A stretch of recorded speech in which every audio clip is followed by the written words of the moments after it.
Well, good day, everybody, and thank you and welcome to another session of Education for a Better World.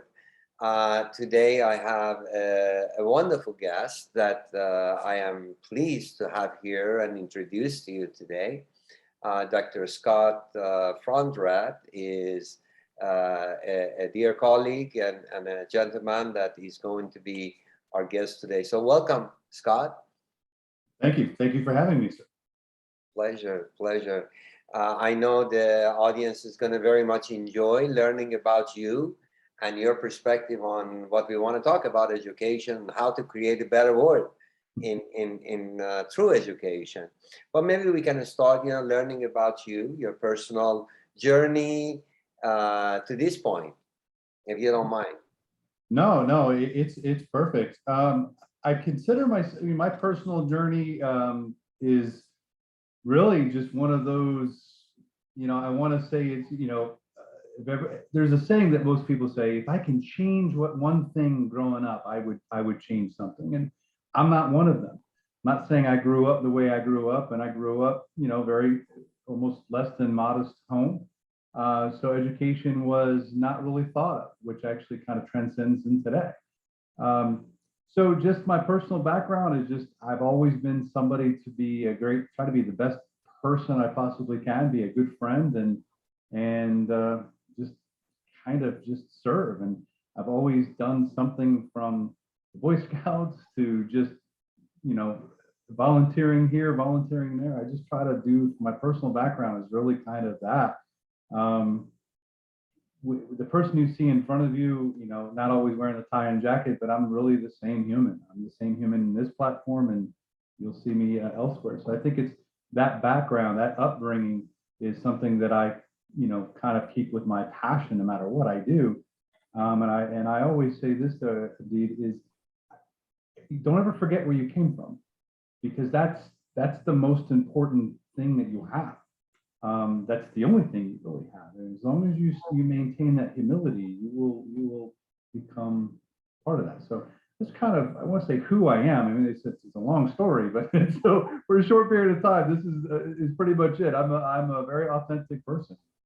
Well, I love to learn about that story, and maybe you can start telling us where you were born, and then your schooling, and then your jobs, because you have it. I mean, I know this, but our audience doesn't have that insight into what I know about the wonderful individual you are and the journey and the diversity of the things that you have done. So.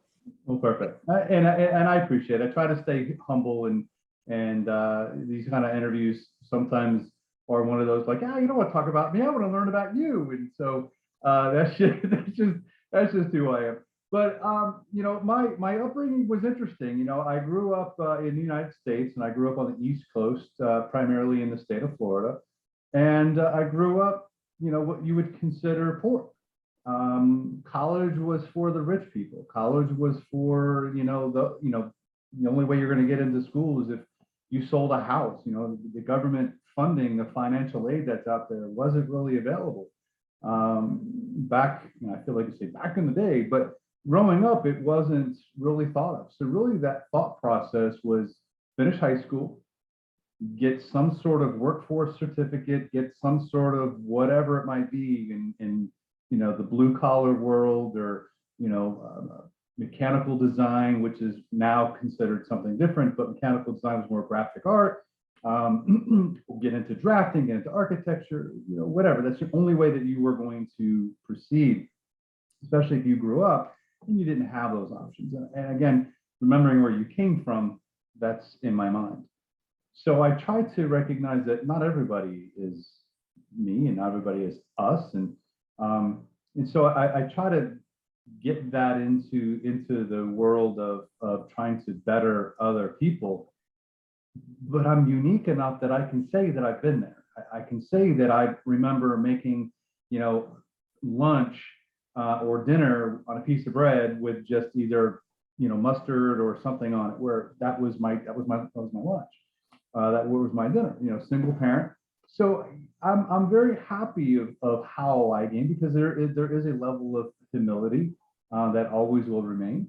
And I always strive to achieve that same level of humility in serving. So I, obviously went through went through schooling, and just got a high school education, and went into one of the local tech schools, and I got I got a certificate in architecture. So I wanted to become a drafter in architecture. Really, there wasn't a lot of money in it, so I left doing that, and essentially um, after a while I got accepted. I worked at a local golf course, and everything I've done, it's kind of really neat, where I've proven myself, not intentionally, just who I am. I ended up working from a golf course, and just cleaning shoes, in the locker room, cleaning shoes and valeting cars. But that opened up so many doors, because I was around so many wealthy, well-known people, from celebrities to just the Smuckers, the Smuckers people. And so the Smuckers brothers. So it was just real interesting, and I ended up working for the Golden Bear Resort, the Golden Bear Corporation, which actually is a golf course that opens up golf courses across the country, including international. So I had the opportunity to really prove myself, and I got to open up, and that really gave me the bug to not only serve, but to really have a good dialogue with those who really want it, and those who really don't, and everybody else in between. And from there, I spent 17 years, retired law enforcement officer, did early because of age, to just time out. But during the meantime, I decided that there was something still missing. And again, another reason, though, Abdi, that I resonate into teaching is because something was still missing. I haven't reached my self-efficacy yet. I'm making some money and doing this, but I'm not reaching it. So I decided to go back to school. And what's interesting is nobody ever said go back to school. But I just felt that it was missing. And I can't pin it. And I'm sure there's a lot of our customers or clients or students that feel the same way, that you just don't know. Nobody gets it. Nobody goes, well, you're making money. Why do you need to go back to school? Nobody gets it. But you become a whole human about it. You become a whole person. If you're a parent, it makes you feel that you can actually now provide. It gives you an opportunity to break those barriers. So it's just real interesting. So I went to school late in life, got my bachelor's degree in pre-law. I wanted to become a lawyer, but I was actually a police officer at the time, so it was real interesting. I worked in the evenings, so I worked from literally 7 p.m. to 6 a.m.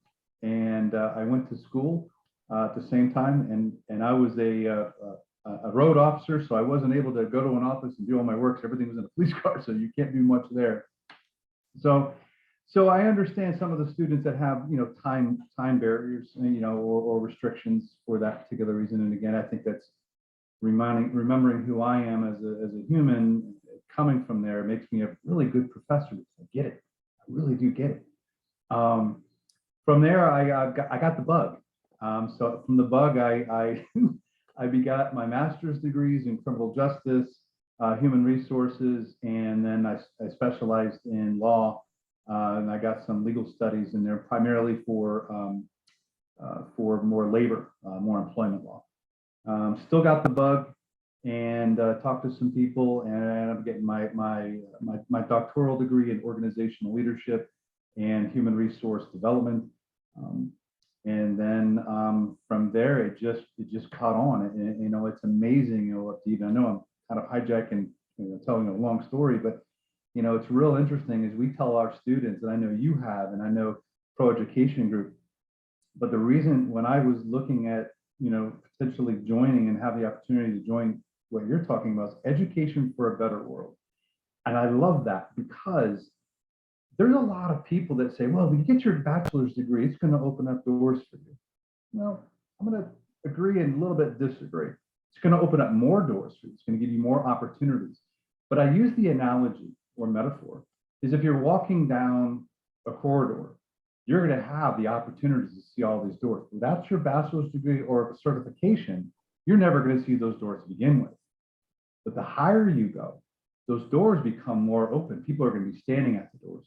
When you get your certifications and you become more enriched in who you are, and you get really, those doors open up and people start to grab you and pull you in because you become desirable.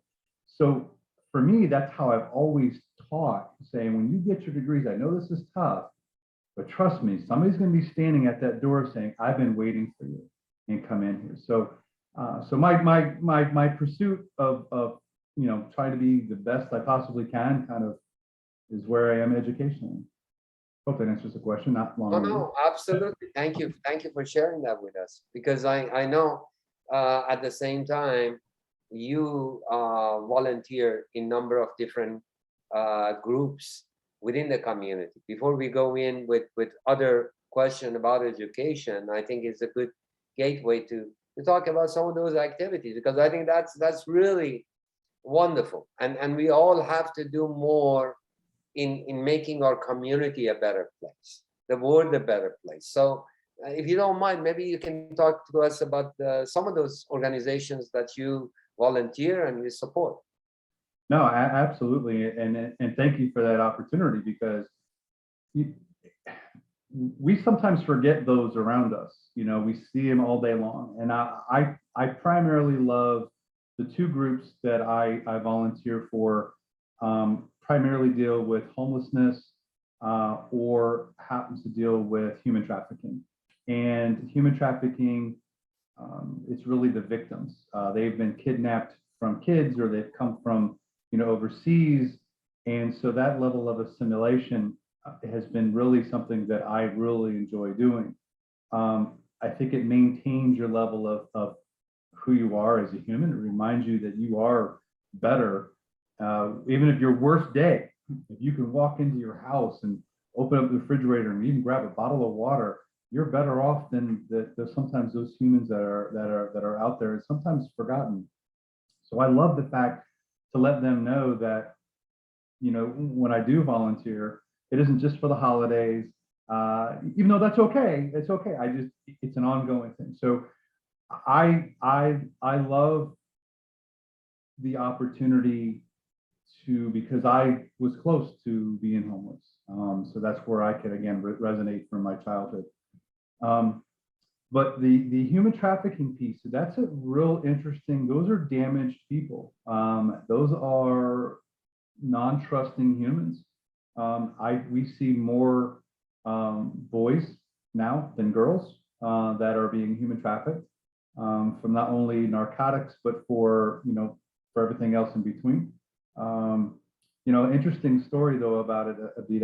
I know I never shared this with you before, but I'd love to have the opportunity to share with the audience how I got into really the human trafficking piece. Was I was teaching a class with my law enforcement folks, and we were in North Florida, and my primary specialty was narcotics, and we did a lot of narcotics. So it was not like some little high school kid with a joint. It's never my thing. So we stopped, and make a long story short, we had canines there. We kept learning on this one particular car. We went inside the car. Nobody could figure it out. Being the instructor, I went in, looked through the vents, and when I looked through the vents, there was a pair of eyes looking back at me. There was a small female. She was 13 years old. She was from Guatemala. She spent 17 days in a container ship, and was just picked up, and they stuffed her in between the firewall of the engine and the dashboard. So, and they were transporting her to Mississippi, to the casinos there for prostitution. And so for that point, drugs for me, narcotics was no longer my appeal. It was literally saving humans. Not sound like Superman or hero, but literally I can try that. And so now that's really where I became an advocate for it. I did a lot of speeches for it. I've done presentations around the country for something similar, sharing the same story. So now I get to continue volunteer, and one of those, I'm on the board of directors on one of the faith-based organizations here that primarily help out with homelessness. We help out with workforce development. We teach people skills as simple as forklift. We give them just an extra certificate, just something they can walk in and say, hey, look what I have. And that's amazing. And the assimilation of young girls, older women, and younger boys. It's interesting. You don't see a lot of older men that are willing to admit that they were human trafficked. So after 16, they become bravado based and protected in self. But we know they're there. We do a lot of lobbying for that in Washington, D.C. So it's just real interesting. And again, I'm sorry to belabor that, but thank you for giving me that opportunity. No, absolutely. I really appreciate, and I thank you for what you do, because this is unfortunately happening all over the world. And unless we are aware of it and we educate people within our community, this will continue. And this is really reflects on how healthy our society is. Right. So being able to deal with those issues, homelessness, hunger, and sex trafficking, that's majority of what it is for. But there is a lot of ill that happens when we just look the other way and just accept it to be just the way it is. But I appreciate you and appreciate anybody that takes a step in addressing these challenges in the community. Now back to these aspects of education. You have had a very, like I said, very wonderful background on your journey to where you are. And so you've seen many professors that you have had, and then variety of the teachers and professors that you have worked with and you continue to work with. So, and my question to you is, what kind of advice, what kind of an insight can you give to teachers, to professors, of how to improve their skill sets so they can make an impact on their students and can make the courses and what they're teaching more interesting for their students? No, that's actually a really, really good, good question.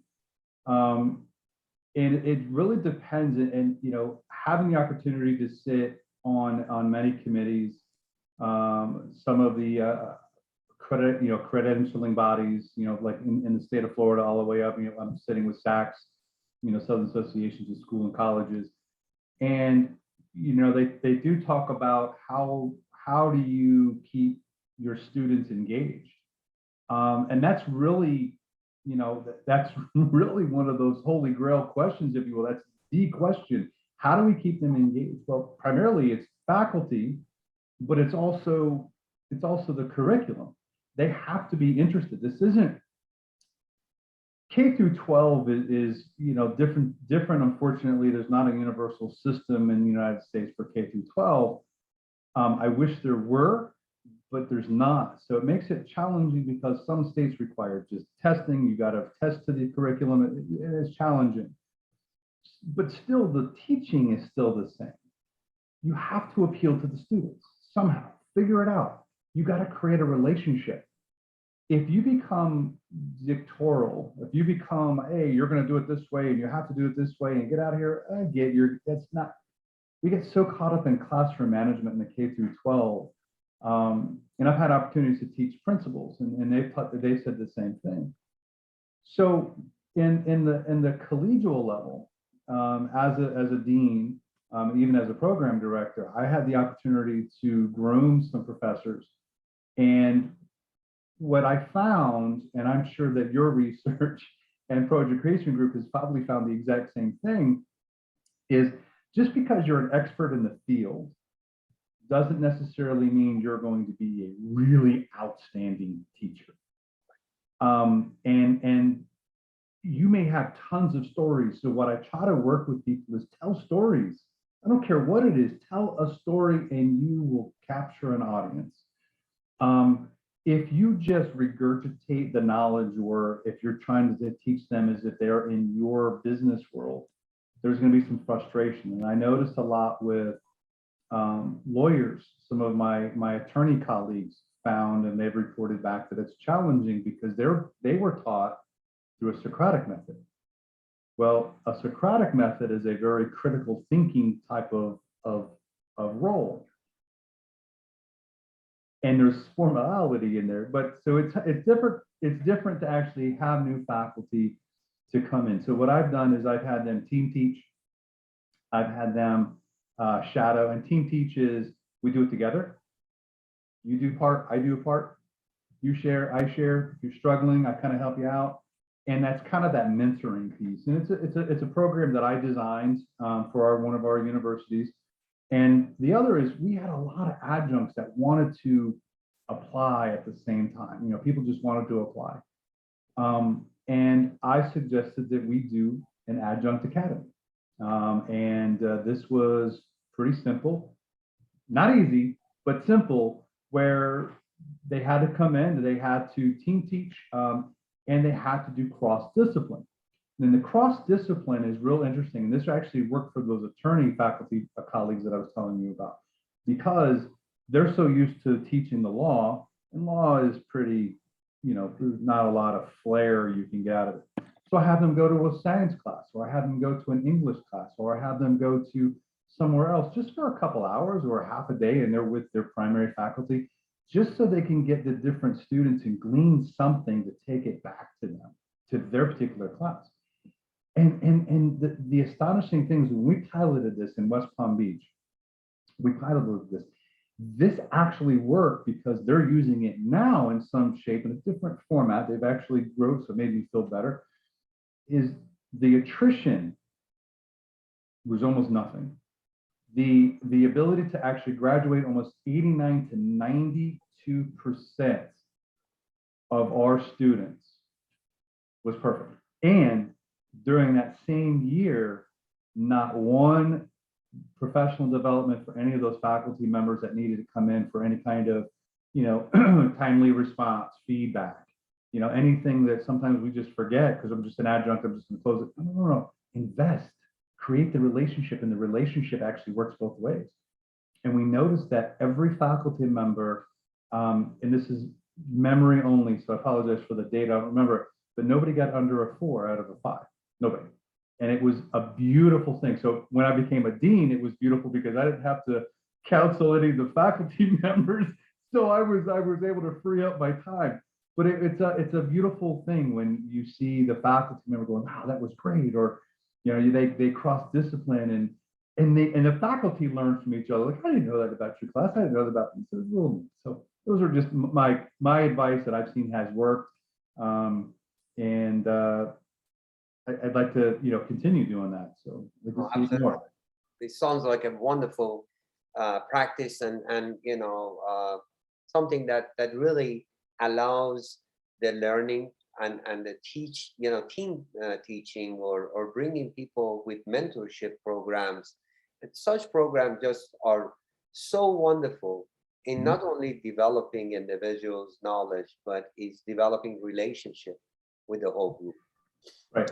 So my other question, maybe along the same thing, it goes in maybe in what you have experienced for you, and then what you have seen in others that they, in your assessment, have been successful. And, you know, again, reflection of it in the classroom. And that is professional mindset. First, how do you define? Because, you know, there's no one definition for professional mindset. So one is, what's your definition of professional mindset? And then the follow-up question on that would be the role that the professional mindset has had in you and your career. As you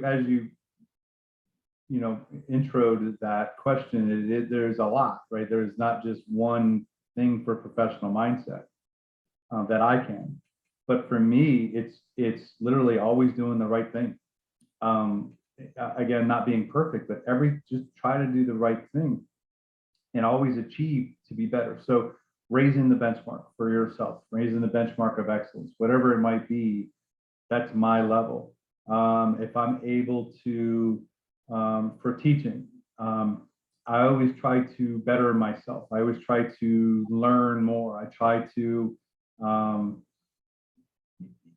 not in a really horrible obsessive way, but I do it enough to say, I don't know that. Let me really research this. Um, I want to know as much as I possibly can because it makes me a better human. It makes me a better teacher. It makes me a better friend. So I've always tried to just, my level of professionalism is always doing the right thing and always keep raising that bar of excellence. And that's kind of how I kind of talk to my groups of students or my workshops. It's, if you guys are here, let me help you. What do you want to know? You start to ask, what don't you know? And nobody will be like, oh, I don't know this. No, okay, fine. But I already know that. So watching the class, you already know who's doing what. But you have them discuss what their next level is. You have them discuss, what it means to raise the benchmark. Where are they at now, and what's that next step for them? I, wherever I go, even when I teach, sometimes I try to address differently. For myself, that's kind of something that I kind of let them know they're in a professional environment. And sometimes it's a mindset. If this is a creative class, more not theoretical thinking, but more creativity, then I might not dress as formal. But if it's, hey, I want to help you get to the next level. Look, I'm taking this serious. You should take this serious. Especially some young adults, and they may not know how to tie a tie, but they want to know. So especially when you say, do you know how many knots there are? Especially for the young gentlemen who want to do it, and you say, well, there's a Windsor, there's a double Windsor. So it's that kind of piece. It's acting the part, is being the part, showing them that there is another level wherever they are today. There's another level, and that's the level of professionalism I want them to start, even in our classroom. Wonderful, wonderful. Thank you for sharing that with us. So my question now is about just education. As you know, over the years there always been discussion when you have an advisory board and you bring people from different industries. They talk about where is the gap between what graduates take to the workplace and what employers are wishing or wanting the individuals to have for them. And unfortunately, this gap, it keeps on growing. Now, part of it may be because there is so much knowledge and advancement that is taking place. So many new industries are popping up all the time. But another aspects of it is perceived that maybe our institutions are not doing as good of a job as they should. But whatever it is, this gap seems to be widening. First, what do you think is the reason behind it?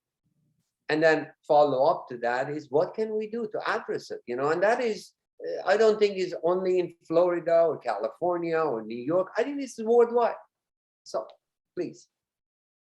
So that's without throwing institutions under the bus, per se, we sometimes, I think, and especially in my world of even being a provost for a local community college, and those are really practical degrees.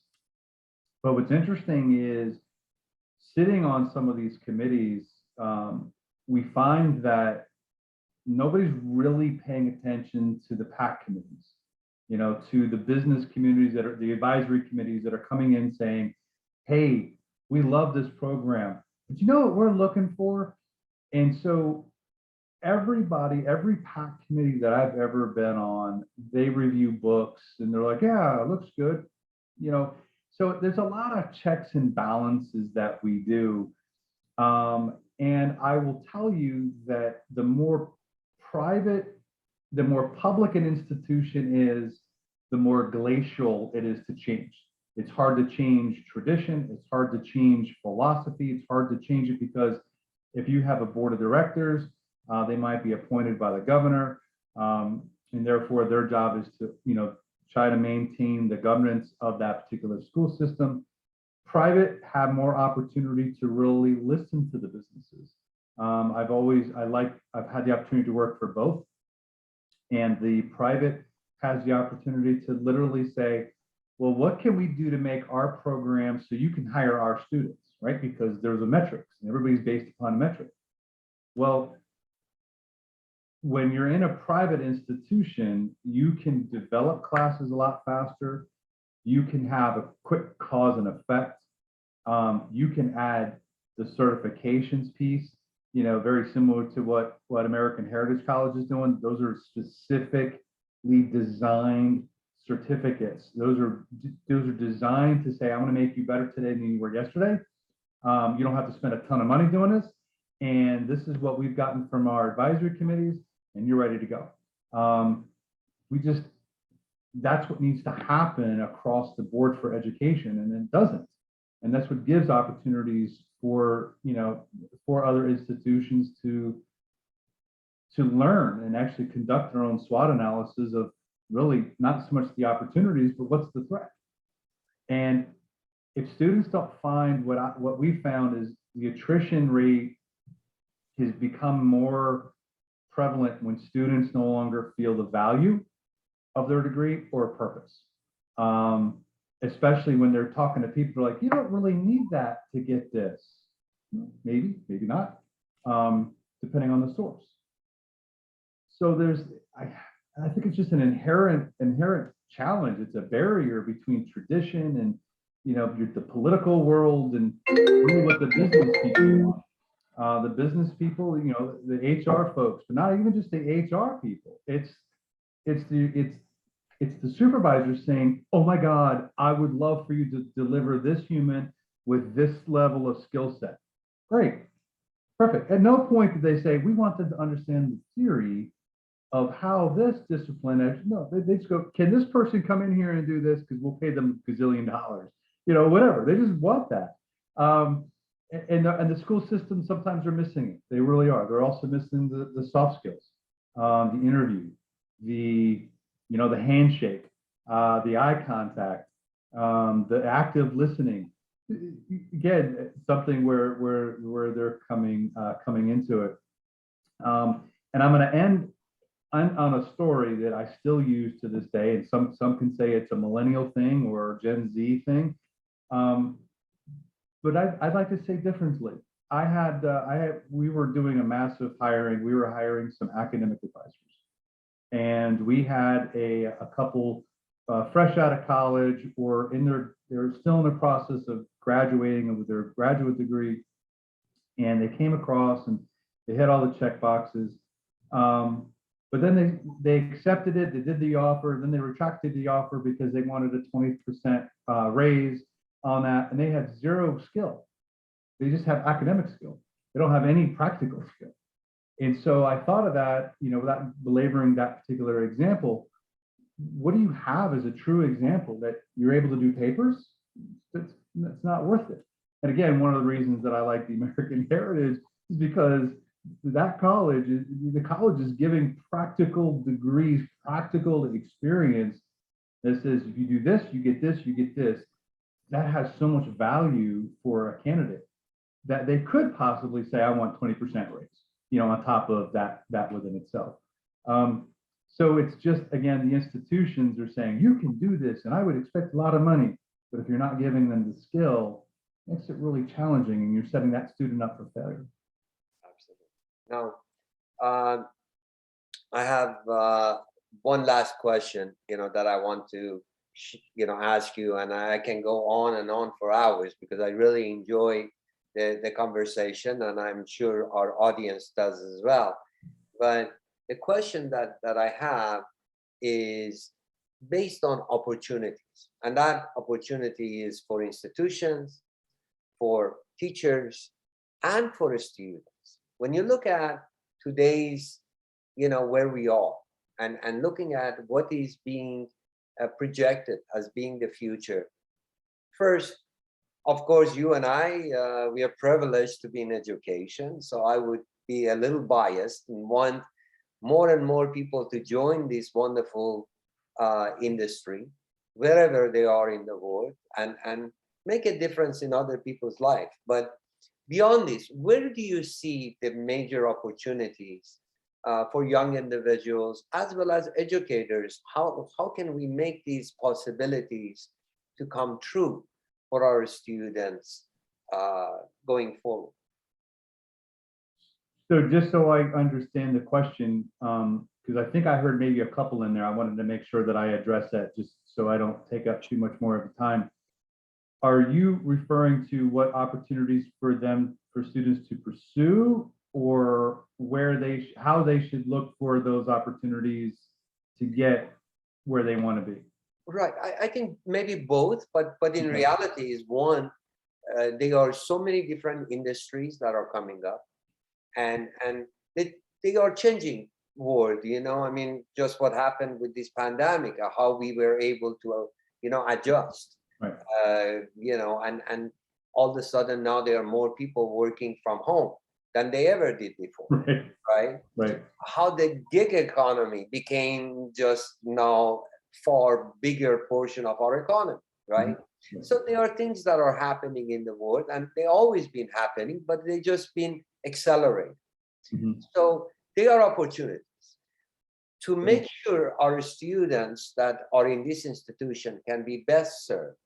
How could institutions, make those possibilities more of a realistic opportunities for students, and how could the students look for those opportunities? Your other question that was really opened up the initial question. So thank you. Right. So, I would say for the students, I mean, there's 5 areas, literally just 5 areas that are really just blowing up. There are obviously anything technical related, cybersecurity, software development, gaming. The camera systems are going to be changing, like Nextgo, whatever. Any of those webcam, that kind of system. So anything in that technology piece is really going to pick up. Medical is just actually, I mean, they're anticipating it to grow about a 187% growth in that area, which actually leads, if you're thinking of medical, for example, I would advise, if we have students that are looking at medical, okay, you don't have to be a doctor, you don't have to be a nurse necessarily, but administration, you have the administrators piece of it, you have the human resource piece of it, and those folks are really requiring you to know something medical, just whether it be accreditation. Does somebody come across with their LPN or their nursing certification, BSN or whatever, you know if that's good. So they want you to have a little bit of that. Other is drones. So drone technology has, I mean, from not only just aviation, but agricultural. Part of the drone is more GPS situations, so more looking at that. Starlink is part of looking at that from SpaceX. So that's huge.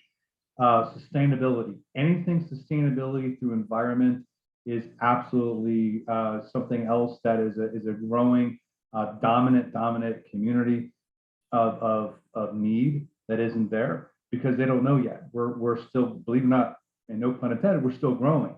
But how are we being sustainable? And then, of course, disaster crisis management, working in the public eye. That is, again, has been a lot of worldly concepts across the world. As our global climate is changing, there's been more and more needs for people to have opportunities to have some sort of risk management through insurance. Some have emergency disaster response type of piece, using the COOP plans, which is how do we keep our businesses going.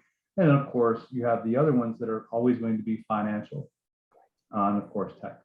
But those are the 5 major growing areas that the futurists have documented, of saying this is what we anticipate is the 5 highest growth. They have identified 25, but the top 5 are those. So I think institutions need to be prepared for that. If they're going to offer certifications in computer or certifications in, human resources or the human resource tech? Is it, what kind of platform, what kind of software are you using? Because that again is what an employer is looking for. Not just, I know how to fill out a form. Okay, do you know what kind of CRM or learning management system? What are you using? And I think it's really important for institutions to identify some of those nuances and add that. And I know that's what American Heritage College is doing. We're taking that, we're listening to what's out there, and we're applying it to our curriculum to make that student a little bit better today than they were yesterday, even if they really are already an HR technician of some sort, or working in HR or wanted to get in HR. So that is pretty key to that. Hopefully, I addressed that. Oh, absolutely. Thank you so much. I appreciate it. Now, we have limited time, and I really have enjoyed speaking with you, and I know our audience has as well. And I look forward having you back in another program. But is there anything else that you would like to leave with our audience as a message from you before we say goodbye? No, not necessarily as anything of substance, but more of a education will transform a life. And it will transform who you are. It will transform your family. It will make you the sometimes the smartest person in the house, that I tell my students as well. And I think that doesn't matter what you do, pick up a book, watch a movie, like a video, something of some sort to educate yourself. Because what I love about education is, in something I want everybody else to do, is we don't know what we don't know. And don't always just nod your head that somebody else is talking about. Oh, yeah. I write down words all day long. I write down things like, I don't really know that, but the humility piece of it, you may not too, as as somebody who's just, learning in the world, but just know that education is literally the key. Not to sound cliche, it really is. It's the key to your freedom. It's a key to leaving your own legacy. So what I would ask to say is to some of the audience, especially if there are students or considering becoming a student, is what legacy do you want to leave? Let us help. Thank you so much. I appreciate your participation and wish you a wonderful day. Thank you, sir, for your time. And I appreciate the opportunity to share with you my long story.